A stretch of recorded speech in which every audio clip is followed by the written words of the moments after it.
মুহূৰ্ততে ৰাজপথত এখন মালভৰ্তি ট্ৰাক দুৰ্ঘটনাগ্ৰস্ত হোৱাৰ এটা শিহৰণকাৰী ভিডিঅ' চিচিটিভিত বন্দী হৈছে মালভৰ্তি ট্ৰাকখন ৰাজপথত বাগৰি পৰাৰ সেই ভিডিঅ' ক'ত সংঘটিত হৈছে এই ঘটনাটো চাওক এই প্ৰতিবেদনত ভয়ংকৰ দুৰ্ঘটনা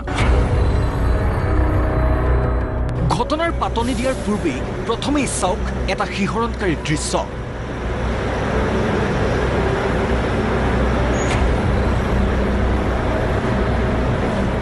মুহূৰ্ততে ৰাজপথত বাগৰি পৰিছে এখন মালভৰ্তি ট্ৰাক সৌভাগ্যক্ৰমে ৰাজপথত সেই সময়ত নাই অন্য যান-বাহন দুৰ্ঘটনা হোৱা স্থানৰ পৰা প্ৰায় 500 মিটাৰ নিলগৰ পৰাই নিয়ন্ত্ৰণ হেৰুৱাইছে বাহনখনে অৱশেষত পথৰ দাঁতিতেই বাগৰি পৰিছে তীব্ৰবেগী ট্ৰাকখন দুজন আৰোহী খিৰিকী ভাঙি বাহিৰত চিটিকি পৰিছেহি ততাতৈয়াকৈ বাহনখনৰ ভিতৰত থকা আনজন চালকক উলিয়াই আনিছে দুই সহযোগীয়ে তাৰ পাছতেই দুৰ্ঘটনাস্থলীৰ পৰা পলায়ন চালক হেণ্ডিমেন সহ তিনিওজনৰ তামিলনাডুৰ কাৰুৰ অঞ্চলৰ পৰা ডিংগুৰি অভিমুখে আহি আছিল ট্ৰাকখন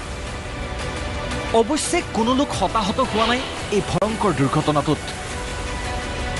তামিলনাডুৰ যান-বাহন আৰক্ষীয়ে প্ৰকাশ কৰিছে ভিডিঅ'টো নেশ্যনেল ডেস্ক প্ৰতিদিন টাইম